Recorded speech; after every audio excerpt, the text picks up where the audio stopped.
Et on n'est encore pas devant la caméra quand les choses commencent. Mais par contre, je crois que mon micro est allumé, donc c'est bon.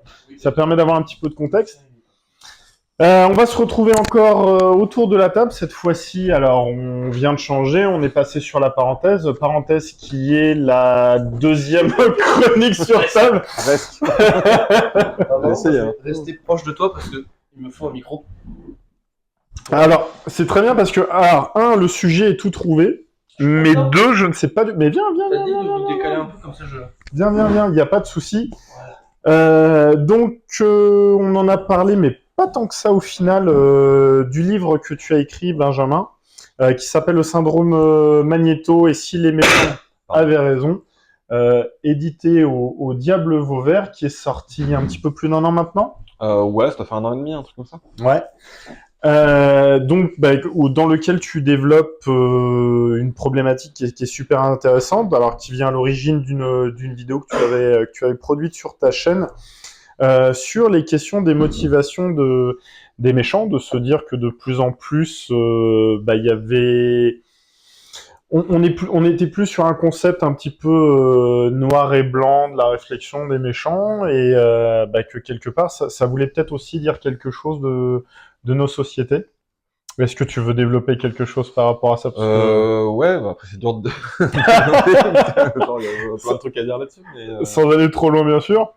Mais oui, c'est sur le sujet de... En fait, c'est pas juste c'est pas sur les méchants en général, c'est sur les méchants dont on peut sympathiser avec les motivations, et en gros, avec le temps, je l'ai un peu reformulé comme ça, c'est... euh, qu'est-ce qui se passe quand un méchant a raison, mais en fait c'est toujours le méchant? Comment ça se fait que ce soit toujours le méchant? Ou en tout cas, ou a un peu raison, ou a des raisons, et effectivement, en plus, c'est devenu très à la mode, c'est même une vanne un peu maintenant sur les films, notamment les blockbusters, les trucs de super-héros et tout, avant, on disait, ouais, lui, il est méchant parce qu'il veut le pouvoir, parce que machin truc, et maintenant, c'est un peu à la mode de mettre des méchants qui ont des motivations c'est parce qu'il a souffert, il a subi ça, parce qu'en fait, il se bat contre ça, parce que il se bat contre une injustice ou un truc, et ça permet de donner de l'épaisseur au méchant, mais du coup, en fait, comment ça se fait que ce soit le méchant? Parce que si ça se trouve, en fait, il a un peu raison, quoi. Ça va être... Excuse-moi, Oui, vas-y. on est là pour ça un peu. Ça va être plus du coup la façon de faire qui est vue comme que la raison. La fin justifie les moyens. Oui, par exemple. On se met dedans, là, tout de suite, Il y a plein d'autres, mais oui, notamment la Enfin, question de souvent, la méthode, ouais. pour moi, c'est ce que j'ai remarqué. À chaque fois que ça m'a donné cette impression, la première fois où ça m'a donné vraiment cette impression forte, c'est avec Kingsman. Ouais. Avec Samuel L. Jackson, là, avec ses téléphones et qui veut exterminer la moitié enfin, qui veut faire son Thanos, si on va par là.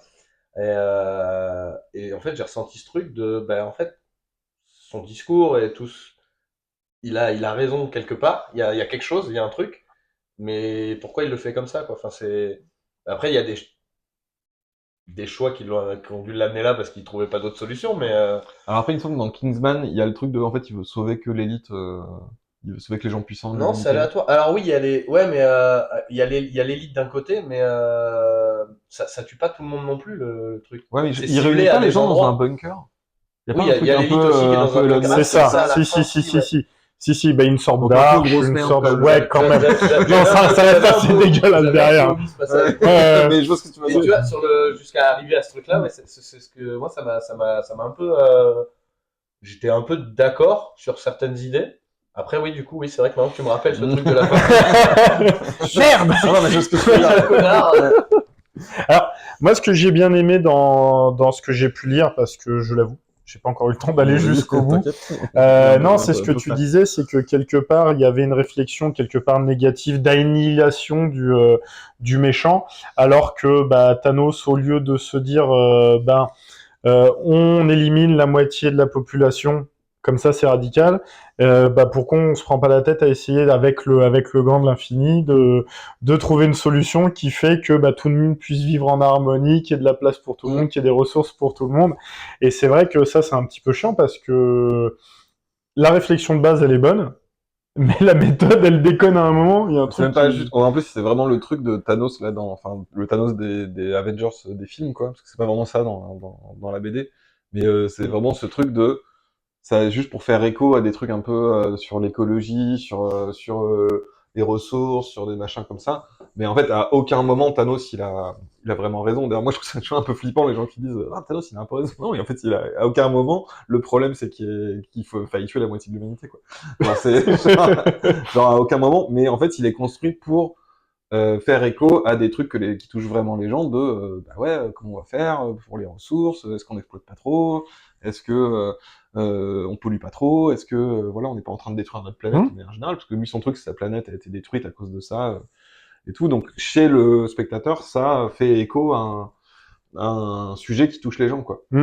Mais tout de suite ça va sur un truc genre je tue tout le monde. Mais alors c'est ça qui est, on est vraiment arrivé sur des fois une inversion de paradigme et je trouve qu'on le voit vachement bien avec Joker parce que Joker, on a vraiment ce film qui est centré sur un gonna be méchant parce que il l'est pas encore tout à fait, mais c'est un mec qui est un paria de la société, c'est un mec qui est persécuté, c'est un mec qui a une forme de handicap.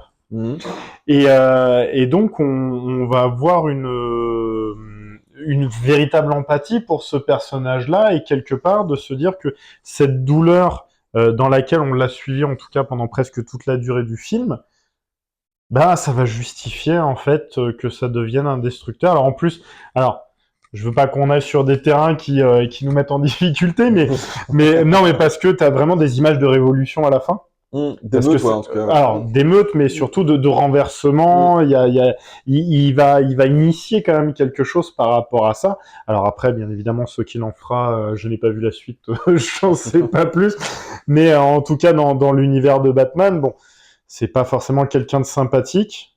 Et pourtant, alors, je trouve que c'est intéressant qu'on humanise quand même ces personnages-là, parce que bon, bah, ils sont méchants parce qu'ils sont méchants, c'est quand même c'est quand même un petit peu léger. C'est vrai que dans le cas du Joker, c'est assez particulier parce que c'est un film pour lui. C'est lui qu'on met en avant et au final on se dit bah ouais, à sa place comment moi j'aurais fait, comment j'aurais réagi. Ouais. Après, je sais pas, ouais, je sais pas où tu veux que j'aille avec ça, mais Tu vas où tu veux, en fait. Y a aucune direction particulière. Non, mais enfin, après, comment toi tu l'as perçu Oui, en fait, le truc, c'est que Joker, c'est un truc, justement, on va faire l'origin story d'un méchant. J'ai vu que t'avais Killing Joke, là, de Alan Moore, Oui, qui a mais un peu parce des que références c'est de Joker, justement, j'adore. qui est assez classique, en fait, de faire l'origin story des méchants et de dire que... Et dans Batman, il y avait déjà eu plein de trucs comme ça, Il est en où, dedans, si tu veux. notamment comme dans Batman, il y a tout ce truc de c'est des marginaux et en tout cas, c'est des personnages un peu excentriques à la marge de la société. Et souvent, ils ont des histoires un peu terribles, tu vois, qui leur sont arrivées. Harvey Dent, il a été aspergé d'acide alors que c'était un super procureur. En fait, ça l'a rendu fou. Il y a toujours ce truc de ça, qui est un truc qui les a rendus fous et qui les a rendus méchants. Parce que c'est tout le temps lié à la folie dans Batman, très souvent. Le fait d'être méchant. C'est pathologique. Ouais, voilà, il y a un truc un peu de psychiatrisation de ça, parce que c'est l'asile d'Arkham, et du coup, justement, Gueule d'Argile, justement, aussi, où t'avais ce truc de, c'est un monstre, vraiment, physiquement et tout, mais en fait, c'est lié à un accident qui a transformé sa psyché, enfin, il y a toujours eu ça dans Batman. Après, le film Joker, il y a eu plein de films aussi comme ça, où, t'as eu Disney, ils ont fait, tu sais, Maleficent, ou des trucs comme ça. Ah ouais, mais ça, c'est pas, oui, exactement, sur Maléfique. Ils ont fait Cruella. Ouais. Et en fait, c'est toujours la même logique, faut expliquer une origin story au méchant, donc en fait, faut lui donner une forme de justification. Mais en réalité, qui marche pour tous, c'est qu'en fait, si tu fais un film sur qui que ce soit, t'auras toujours une forme d'empathie, en fait, pour le personnage que tu suis. Même si tu peux le condamner de ouf et tout, il y aura toujours ce truc-là, donc ça joue là-dessus. Et le film Joker, ils sont partis sur ce truc qui vient un peu de Killing Joke, même si l'histoire est différente. En fait, c'est quelqu'un qui a été victime de plein de trucs, et ce qui fait que c'est un méchant, c'est juste un symptôme de problème de la société.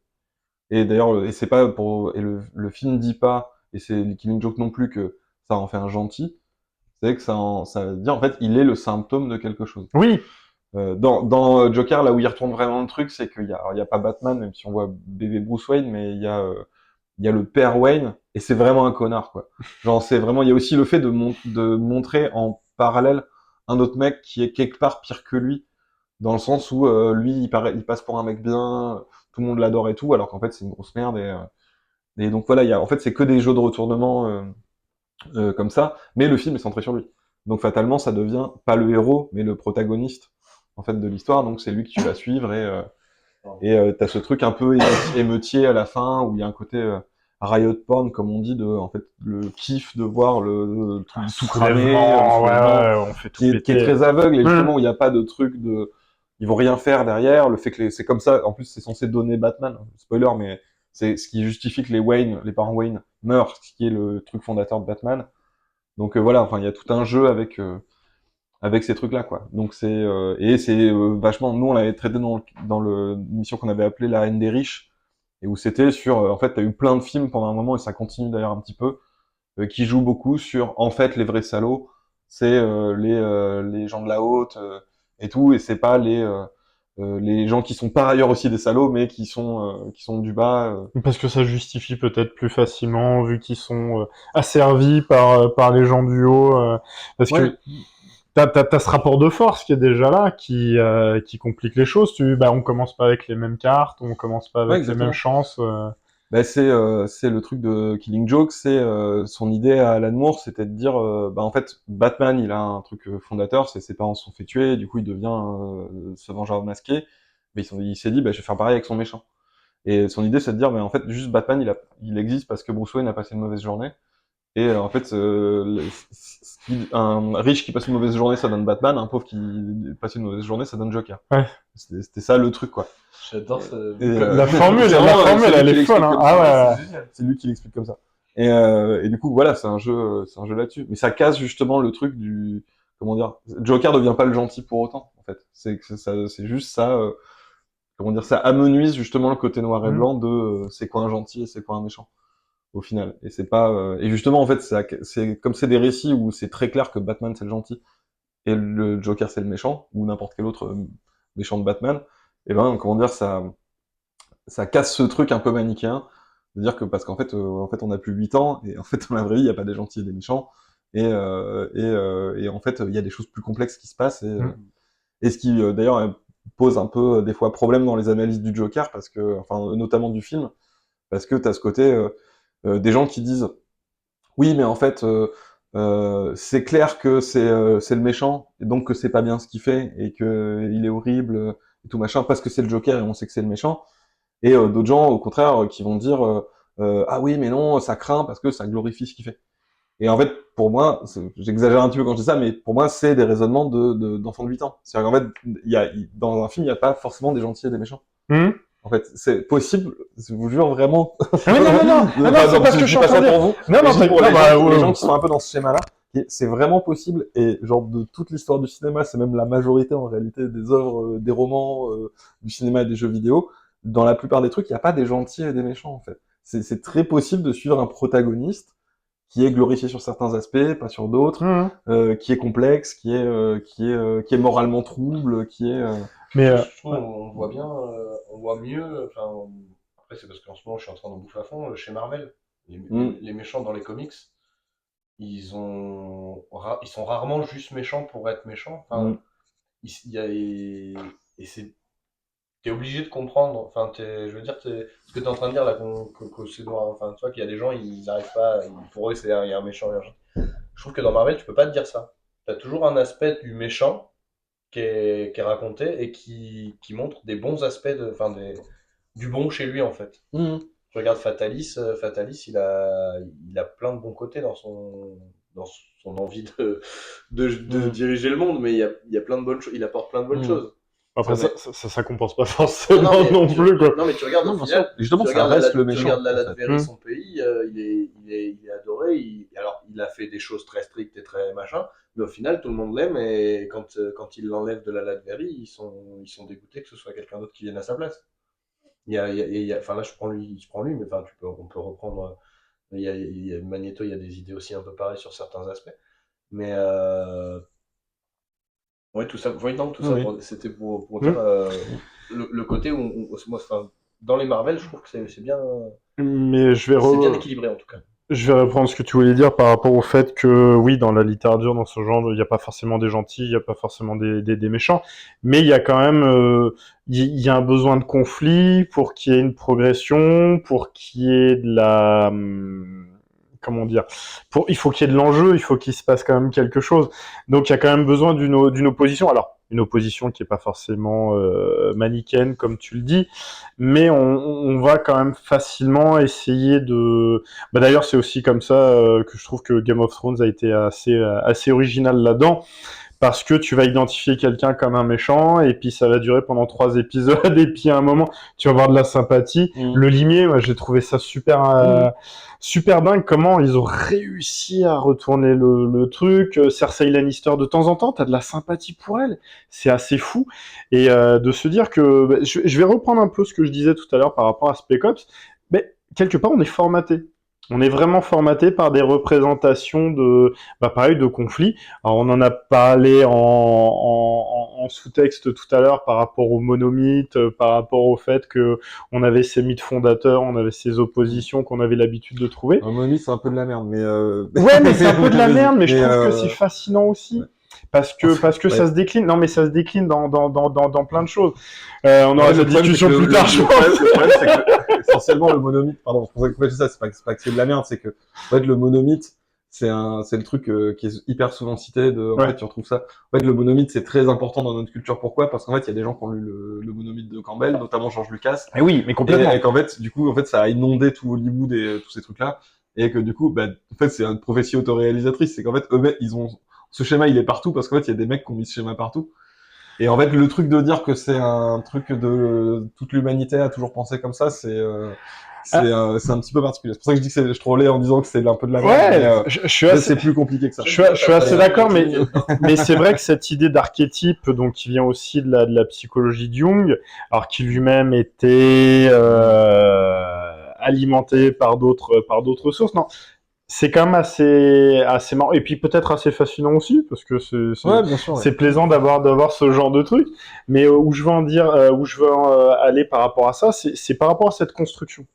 Cette construction, ces idées qu'on a, le travail de la culture populaire, de quelque époque que ce soit, où on nous a montré, on nous a façonné avec ces archétypes, avec ces idées, voire ces idéaux-là, et qu'au moment où on bouleverse ce genre de choses, c'est là qu'on est un petit peu désarçonné, et limite on est le plus surpris. Et c'est là que ça fonctionne, parce que quelque part, tu vas révolutionner ces schémas narratifs, et c'est peut-être là que ça va nous marquer un petit peu plus. Ouais, carrément. Bah, de toute façon, c'est le principe de, oui, c'est tout à fait juste. C'est qu'en fait, faut qu'il y ait un code pour pouvoir casser un code. Oui, Ouais. oui. Donc, Oui, en fait, non, mais si. Mais ouais, c'est comme que, ça, en fait, ça tombe sous c'est le sens. exactement ça. Ouais. Et tout le truc des méchants, justement, de faire de retourner le point de vue genre, en fait, c'est très clair que le Joker, c'est le méchant, que Batman, c'est le gentil. Donc, on va jouer avec ça. Mais il faut d'abord qu'il y ait le code et que ce soit établi qu'en fait, Batman, c'est le gentil. Et même maintenant, ça va hyper loin. C'est genre, maintenant, les trucs, c'est The Boys et tout, machin. Oui. Enfin, sur le truc des super-héros. De vraiment, on retourne complètement le truc de dire, en fait, carrément, les méchants, c'est les super-héros. Et les gentils, c'est d'autres gens et qui sont, qui ont plus la forme de vilains ou de trucs comme ça. Et en fait, mais ça marche que si t'as eu des décennies de trucs de Ouais. super-héros qui t'ont dit que les super-héros étaient des gens géniaux. Mais quelque part, qu'est-ce que ça veut dire? Et puis, c'est quoi la prochaine étape? Parce que c'est vrai qu'on a eu, on parlait de manichéisme tout à l'heure. Les gentils, c'était les gentils, les méchants, c'était les méchants, terminé. Après, on a eu une période où on aimait bien les anti-héros, donc des héros un petit peu torturés, où on sentait où il y avait un passif un petit peu complexe, mais quand même, ils étaient sur le chemin du bon et du bien. Et puis maintenant, alors sans venir parler d'une glorification des méchants, mais on a une fascination aussi pour ces origin story, ou en tout cas pour ces personnalités pour lesquelles on développe de plus en plus d'empathie. Ouais, mais en fait, le truc, c'est que là, on est dans le truc de la pop culture très super-héros et tout. En fait, c'est un cas particulier. C'est vrai. Et en fait, en réalité, il y a toujours eu le truc des anti-héros, il y a toujours eu le truc de la fascination pour les méchants ou quoi. Mais tu vois, genre, typiquement, Joker, le personnage lui-même, une de ses grandes inspirations, c'est l'homme qui rit de Victor Hugo. Oui. Et en fait, dans l'homme qui rit de Victor Hugo, c'est pas le méchant, c'est le protagoniste du truc. Et c'est une histoire de vengeance aussi, d'un mec qui est balafré, qui se venge et tout. Et en fait, c'est déjà presque le truc d'origine, c'était déjà l'inverse. T'avais Monte Cristo aussi. Ouais, t'avais Monte voilà. Cristo, pareil, genre Monte Cristo, et Monte Cristo qui a donné aussi V pour Vendetta, qui a un truc justement qui retourne le truc du gentil. Alors ça c'est pareil, justement, je l'ai Mais, sorti par rapport à ça. On n'aura peut-être pas le temps, mais. Ouais.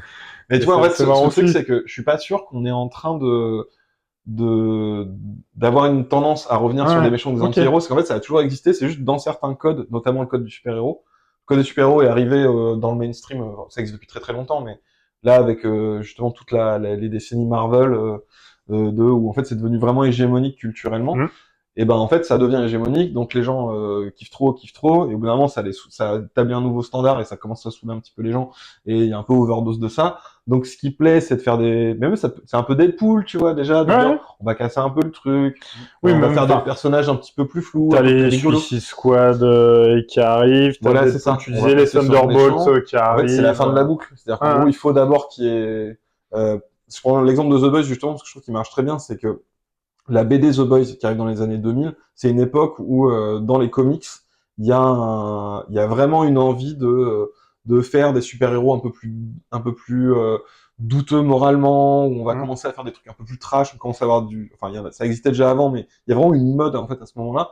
Et parce qu'en fait, il y avait des décennies de comic book avant, et il faut qu'il y ait ces décennies de comic book avant, pour qu'à un moment donné, les mecs disent, OK, maintenant, on va casser les codes, on va remettre un peu ça en cause. Watchmen, là, qui est ici, c'était déjà un truc qui faisait ça, qui est précurseur là-dessus. Et ben, en fait, la série The Boys, elle devient un phénomène, elle existe, elle devient un phénomène, après, enfin, allez, peut-être 2 décennies de domination des super-héros au cinéma. Et tu vois ce que je veux dire? Il y a un truc Oui, mais complètement. il fallait que les super-héros soient dominants au cinéma, dans les séries et tout, pour qu'il y ait une série comme The Boys, en fait. Ça aurait pas marché. Alors, oui, sinon, ça aurait été un peu bizarre, parce que Oui. il y a ce truc. Et donc, est-ce que cette inversion elle-même va se réinverser derrière? Est-ce qu'on va repartir suite à ça? Parce que bon, alors, moi c'est pareil, bon, tu m'as chambré sur Fallout hier, mais ça c'est pas grave. Pas Fallout. Mais dans le sens où The Boys, personnellement, je pense aussi être arrivé au bout. Alors autant Gen V, j'ai trouvé ça super sympa. Ah ouais, c'est marrant. Ah ouais, toi t'as pas aimé? De pas trop accrocher. Ah ouais, moi j'ai bien aimé parce que je sais pas pourquoi, peut-être parce que c'était une variante, mais Ça rigolo. ah moi j'ai bien aimé, ouais, peut-être parce que je suis trop bon public et puis j'ai peut-être 8 ans. Non, justement, tu vois, c'est pas des trucs et est-ce que ces 2 décennies dont tu parlais, après bon, c'est peut-être un repère qui est pas figé dans le temps, mais ces 2 décennies dont tu parlais, est-ce qu'on va les retrouver aussi par rapport à la généralisation des méchants sur cette fascination-là? Et ensuite, on aura 2 décennies de la valorisation du gentil tout bien comme il faut. J'essaie de comprendre cette idée de cycle et comment elle se... Alors, est-ce qu'il y a aussi des mouvances de société qui font que? Est-ce que on a des événements qui provoquent aussi ces changements de modèle? Je sais pas, moi je me dis, enfin, de toute façon on peut pas prédire ce qui va se passer. Moi je pense surtout qu'on va juste moins avoir de super-héros en fait. C'est plus ça, c'est pas tellement est-ce qu'on va avoir des gentils, des méchants, des trucs comme ça, c'est qu'on va avoir moins de super-héros quoi.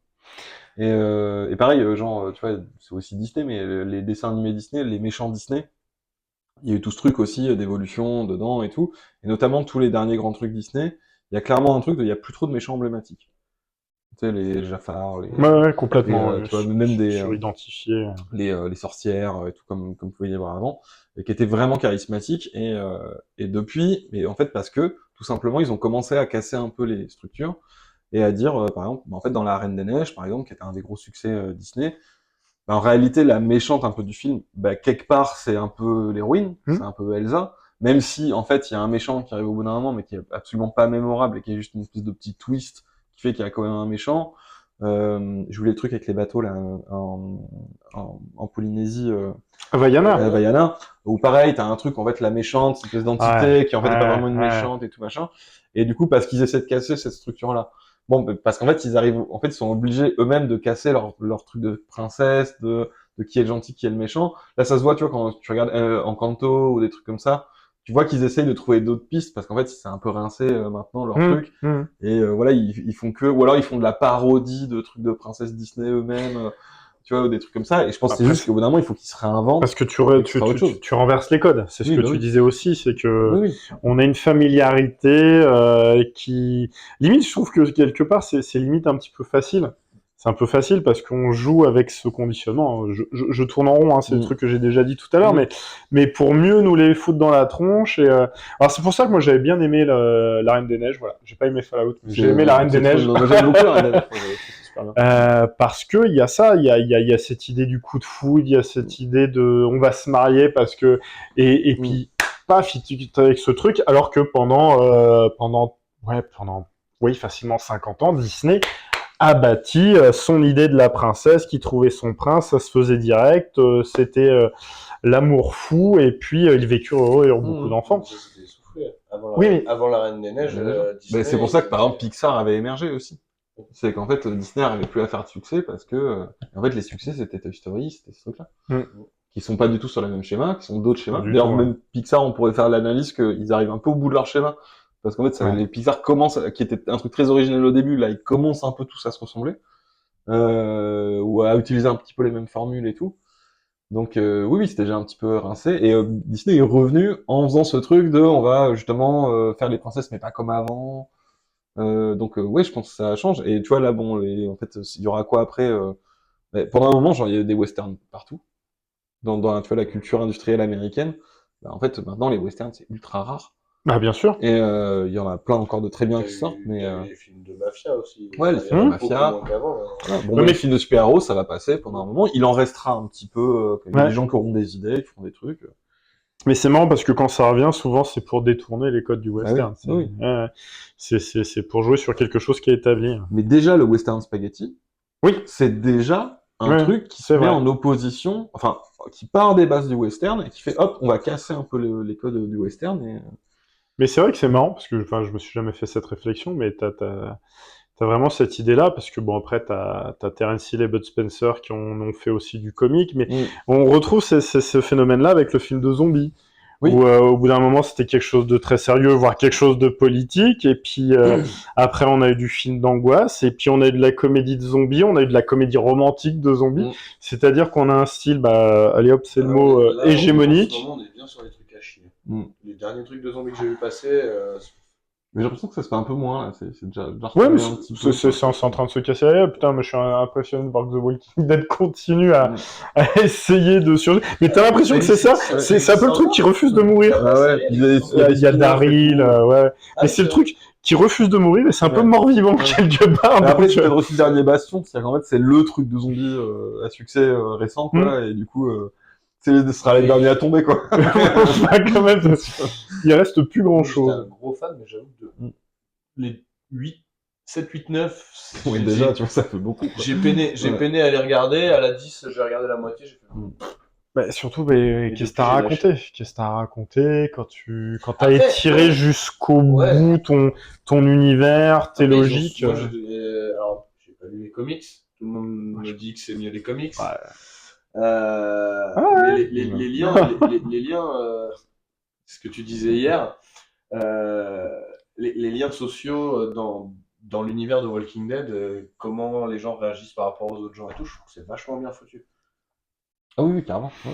Ça, c'est un truc que c'est pour ça que j'ai bien aimé. Alors, j'adore les zombies, déjà de base, mais j'ai adoré ce truc de, c'est pas juste du zombie. Enfin, il y a le zombie et le prétexte à tout ça. Souvent prétexte. Ouais, mais moi, ma culture d'avant Walking Dead, c'était du zombie. Enfin, tu vois, c'était du zombie Call of, quoi. Le zombie, c'est le chair à canon, et du coup, j'ai adoré. Mais justement, je veux reprendre ta ref que j'ai toujours pas noté de ce film familial zombie japonais là. Survival Family. C'est pas zombie. C'est juste post-apo. Ah, c'est post-apo, pardon, excusez-moi. Et encore post-apo, c'est un... J'ai rien suivi, j'étais... C'est le blackout... oui, mais j'en ai parlé par rapport au truc de zombie qui est très américain, de tu tues les gens. Mais du côté individualiste, et ainsi de suite, et parce que je veux le regarder. Je suis curieux de voir ce que ça donne.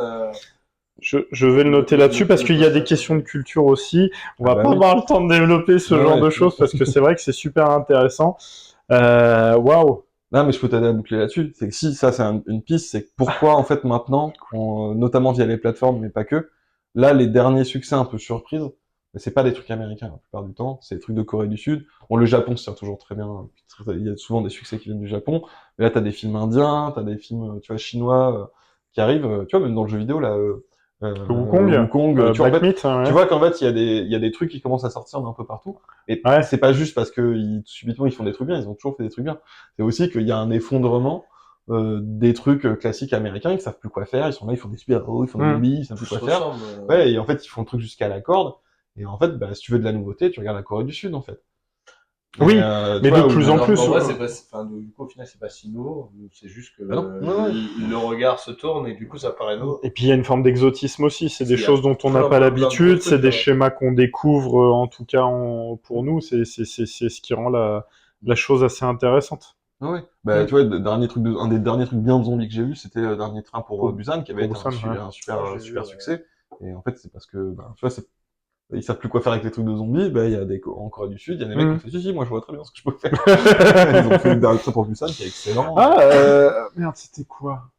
Qui J'ai bouffé le révolutionne nom. rien, hein, d'ailleurs. Qui devait s'appeler Z, le dernier film d'Azanavicius, là, avec Duris, coupé. Ah, alors, j'ai vu ni l'original, ni, Alors, j'ai des échos extrêmement différents et c'est assez radicaux. alors c'est très compliqué. En Mm. fait, le problème, c'est quand tu sais pas dans quoi tu mets les pieds, c'est très compliqué au début. C'est tellement bordélique. Enfin, c'est pas plein de niveaux de lecture. C'est-à-dire que t'as plein de strates. Il y a, je crois il y a deux, trois mises en abîme. Je trouve que le début est très très compliqué. Et faut rester, faut vraiment regarder le film. Et je trouve que c'est une vision originale. Mais c'est pareil, ça vient d'où? Ça vient du Japon ou de la Japon. Corée? Je sais plus. Ouais, ouais. Donc c'est un. Après, C'est justement, une on m'a dit que interprétation. la version de Vicious trahissait énormément Ah, alors j'ai pas vu l'original. le truc original. Ouais. Donc bah, ce sera l'occasion. C'est très bien parce qu'il y a plein de trucs qu'il va falloir qu'on regarde. Ça va faire plein de C'est trucs. une bonne période où ils font des remakes, enfin, ils reprennent des vieux trucs qui ont bien marché pour les remettre au goût du jour. Au final, pas Ou beaucoup. des Bah, ils font que ça. adaptations. L'industrie, ils Moi, font que Ouais, ça, ouais. en ce moment, là, du recyclage. Hein. que ce soit musical, que ce soit film, que ce soit plein de trucs. Mhm. Il y a encore le jeu vidéo qui. Ouais, non.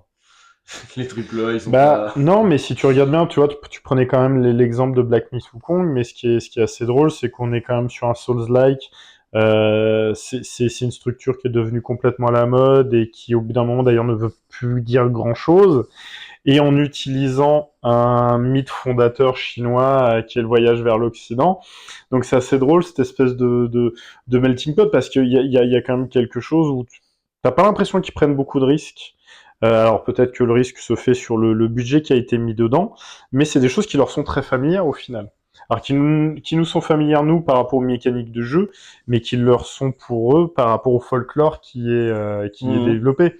Tu retrouves le roi singe, tu retrouves toutes ces choses. Alors des choses d'ailleurs dont on a été abreuvé via Dragon Ball qui les utilise aussi.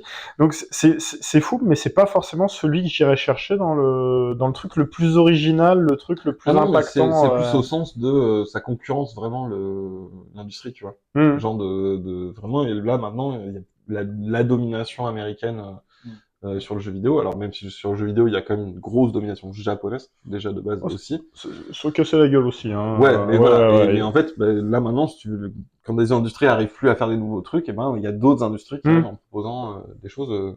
Bah, tout comme pendant un moment, genre le cinéma d'action, ils savaient plus quoi faire les Américains, et en fait, c'est juste Hong Kong qui tue tout le monde, quoi. Oui. Genre, ils étaient trop forts jusqu'à ce que l'Amérique absorbe le cinéma hongkongais. Et Pour le meilleur et pour le pire. Oui, pour le pire. Mais avec le côté un peu, tu vois, de justement, ben, en fait, maintenant que les gens ont vu des films d'action hongkongais, en fait, tu peux plus faire comme avant. Et en vrai, tu pourrais dire ça maintenant de trucs genre John Wick. Ben oui. C'est-à-dire qu'en fait, maintenant, il y a un avant et un après John Wick. C'est-à-dire Oui. que et au point que maintenant, il y a plein de sous-John Wick, il y a plein de films qui font des scènes d'action à la John Wick. Maintenant, du coup, ça va devenir rincé aussi, et c'est déjà insupportable. Mais en fait, il y a eu vraiment un avant et un après le cinéma d'action américain était à bout de souffle, et il y a eu John Wick. Et du coup, tout le monde a kiffé parce que c'était nouveau, parce que c'était un film de cascadeur, c'était un film enfin voilà, qui était fait d'une manière qui était différente. Parce que les cascadeurs ont pris le pouvoir aussi, parce qu'il faut dire que c'est ça, c'est que les cascadeurs sont devenus réels et ils ont apporté cet aspect très chorégraphique. Alors, que eux-mêmes venaient chercher. Et puis même, non, de toute façon, et puis il va falloir qu'on y aille, puisque officiellement il nous reste 25 minutes. Ah, pour mais, mais c'est pas grave, parce que je pense qu'on va prendre un petit peu plus de 25 minutes. On a terminé aussi. Non, c'est faux, on a 4 heures, c'est marqué sur notre description de chaîne. Ouais, complètement. Oh, on a dit 3h30, non, c'est pas possible, on peut pas faire 3h30. On a tellement de choses à dire, alors c'est ça qui est bien. De toute façon, on ne fait qu'effleurer la surface. J'imagine que vous, si vous êtes encore là pour nous regarder, vous avez aussi beaucoup de choses à dire. Merci encore, parce que c'est Ben, cool de merci à pouvoir vous, hein, discuter c'est de tout avec ça. On se plaisir. retrouve sur le canapé dans quelques instants pour le dernier jeu, le jeu multi. De toute façon, on n'a pas grand chose à dire dessus. J'ai un truc que je veux dire absolument, mais ça, c'est autre chose. Allez, à tout de suite.